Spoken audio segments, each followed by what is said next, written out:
on the path of Buddha and his followers.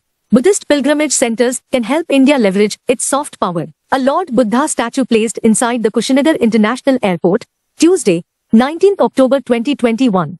Prime Minister Narendra Modi will inaugurate Kushinagar International Airport in Uttar Pradesh on Wednesday, 20 October, to facilitate air travel requirements of Buddhist pilgrims in India. Last month, Prime Minister Narendra Modi inaugurated the Kushinagar International Airport in eastern Uttar Pradesh to facilitate foreign tourists and Buddhist pilgrims to reach the important site of the Mahaparinirvana temple, where Lord Buddha attained nirvana by leaving behind his earthly body.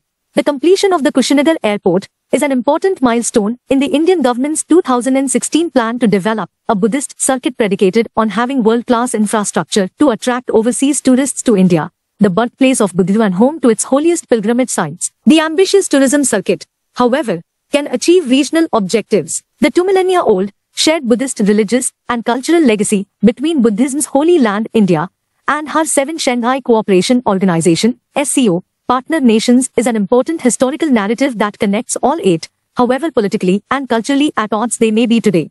India can leverage this astutely through people-to-people diplomacy between the SCO members of Russia, China, Kazakhstan, Kyrgyzstan, Tajikistan, Uzbekistan, and Pakistan.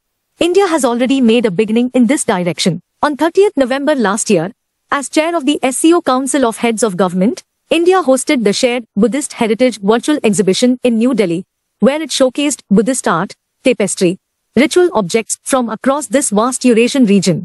This must now be followed up with a deeper story of Buddhist history, trade and student exchanges to become truly impactful. First, India's internal Buddhist circuit can connect to the larger circuit of developing Buddhist tourist sites in the Muslim-majority Central Asian republics, CARs, and those that are part of China's Belt and Road Initiative.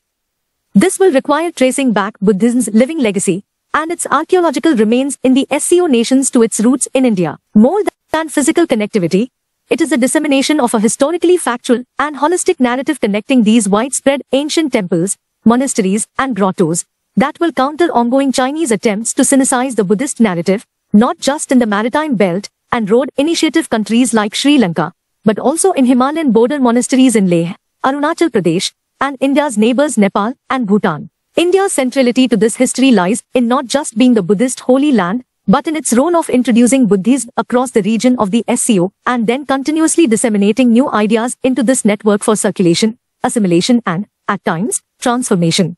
An outstanding example of this process is the spread of Vajrayana or Tantric Buddhism, based on the concept of mindfulness or dhyana, founded in India around the 6th or 7th centuries. This became the foundation for Chen, Chinese, Zen, Japanese, and Tibetan Buddhism. In turn, it is largely Tibetan Buddhism that traveled into the Russian provinces bordering Mongolia, and the only European region where Buddhism is practiced by a majority of people, Russia's Republic of Kalmykia. Often, it is the reframing of original Indian beliefs and knowledge into locally acceptable idioms that popularized Indian Buddhist beliefs abroad. Second, highlighting this transnational narrative and its continuum even today is urgent as India is home to the Dalai Lama and the heads of major sects of Himalayan Buddhism. This is pertinent as Bhutan has about 75% Buddhist Lamist population, while Nepal has 10%. It is well known that China leverages the soft power of Buddhism in these countries to achieve its strategic geopolitical goals. In the case of Bhutan, it favors particular sects for endowments and attention, while in the case of Nepal, it is known to intervene in the appointment of high-ranking monks in an attempt to curb any restiveness among Nepal's resident Tibetan population, which is likely to spill over into the Tibetan Autonomous Region. India's Buddhist circuit including Lumbini in Nepal as a pilgrimage site holds out the tantalizing potential, given the almost ready international airport by Nepal there, of seamlessly extending this circuit to India's neighbors. This ties together India's SCO soft diplomacy with the neighborhood first and act east policies. India hopes to attract Buddhist pilgrims and tourists from South Asia, Southeast Asia, and the Far East to Buddhism's Holy Land. Last, the spread of Buddhism, whether through conquest or trade, also coincided with the transmission of secular knowledge from the Indian subcontinent, like traditional Indian medicine, Ayush, manufacturing, sugar, and the astrosciences into these regions. Most monasteries along the Silk Route during the first millennium were often headed by Indian monks. They hosted merchants, travelers, and tended to the sick using traditional Indian medicine. Even today, Among the CARs, there is an interest in traditional Indian medicine, like Ayurveda.